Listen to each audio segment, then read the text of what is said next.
So you're ready to start shooting some B-roll? Get out from behind that desk, behind that tablet, behind that cell phone. Let's get outside and start shooting some B-roll today.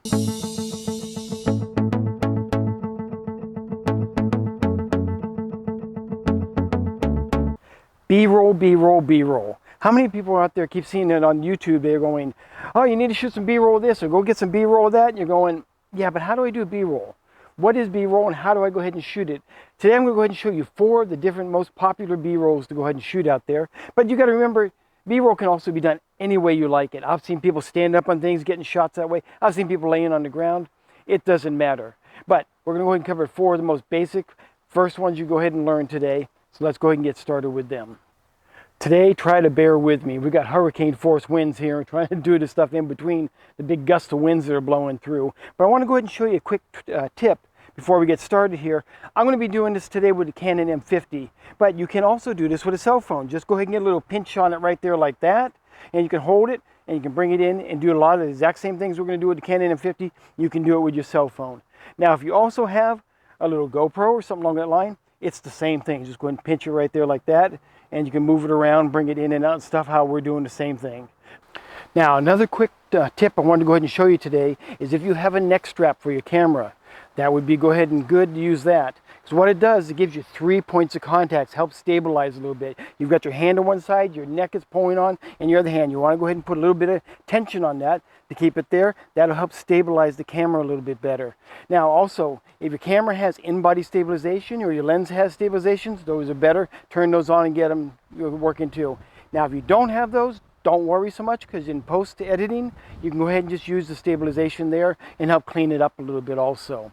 Now, the first one I wanted to go ahead and show you today is called the push forward shot. It's moving forward on it.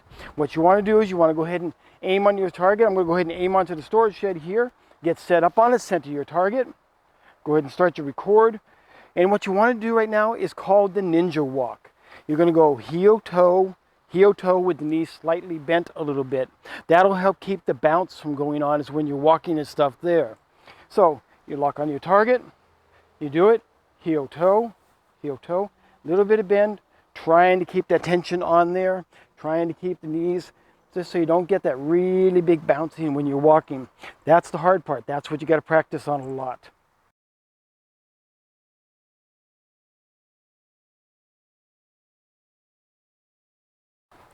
Now the next one we're doing is called the crane shot. Now we don't have a crane here to use or anything, so we're going to try and simulate it. And usually the best way to crane that works is come up from behind an object and go ahead and looking at your target that way. Kind of gives you that depth of field and stuff there. So what you want to do is you want to go ahead and squat down or get behind your object right here. Get your tension on your camera. Keep your arms locked. And as you bring the camera up, use your legs first, keeping the arms tension on it, rotating the camera towards your target on it, and bringing it right up, and go ahead and get a nice reach right on it right there.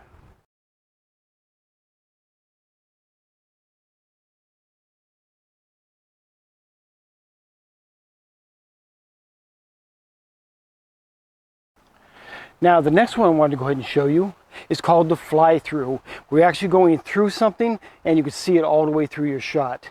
Now this is going to be something you can walk through, or if you remember on my video I did last week where I showed you that one I just changed up the B-rolls, I actually took my arm and I went right through something and did it with the camera that way. So it can be either way where you want. You can walk, you can lean into it, move it through it, you can pass your arm through it, or you can go ahead and walk through it. What you do is you get angled on your subject, get everything nice and tight, get ready to stabilize, and just do a nice little smooth move right through it.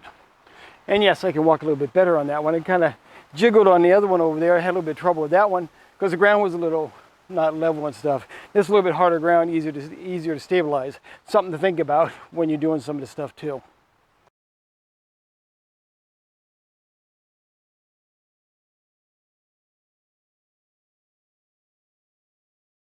Okay, the fourth one I want to go ahead and show you today is called the lowrider shot. It's where the camera is skimming across the ground there.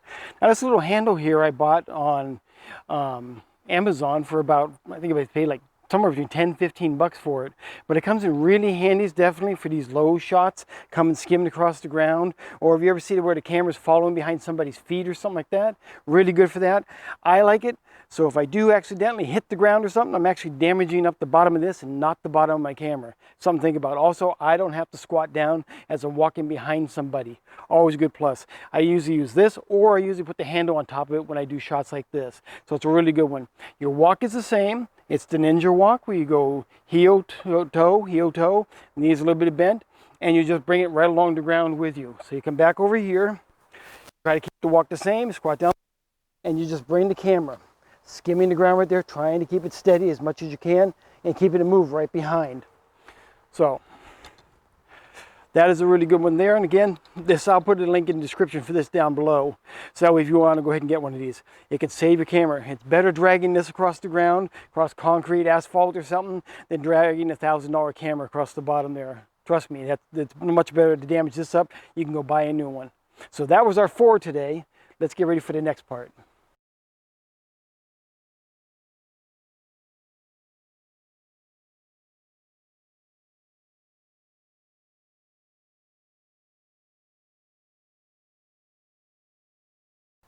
Now, that was your 4 for today. You had the push forward shot. We have to go ahead and move into an object. Remember to do the ninja walk as you're coming forward, trying to keep everything nice and tight. Not too much that you're going to sit there and get any bounce and stuff. Just kind of keep it nice and stable right there as you're coming in. Next one you're going to do is do a crane shot where you come up from behind something, going onto a target and bring your arms up and over so you can get some height out of it. Then you've got your push through. We're actually going through an object. Can be anything you want, like a little doorway like I did there, some trees, branches, whatever you want. Or the last one is the low rider. Now, here's the catch. This right here is going to go ahead and be a practice one for you. You have to do 10 of each of these. Make them all good. Doesn't matter if you've done 100. You got to have 10 good ones of each. That's what I want to go ahead and see. Put down the comments down below. Say how you did it. Did you do good? Did you do great? I don't want to just, I did 10. No, the best way you're going to get at these and doing some of this B-roll is practice. If you do about 10 good ones, you're doing pretty good right there. So go ahead and practice those 4 for this week. Next week I'm going to have another 4 for you. So, and they will be different ones, and we're going to have to do 10 of each of those too. This is how I learned on it, and this is how the best way to go out and get good at this is to go out there and practice with it. Try to do 10. Push this away 10 different ones. It doesn't have to be the same one either. If you want to do to push forward on different things, you want to do 10 different objects, go ahead and try it. The more the merrier, the best. So I will see you next week, where we'll go ahead and throw another 4 at you. So for this week, we're out of here, and I'll go ahead and get ready for those next ones coming up next week.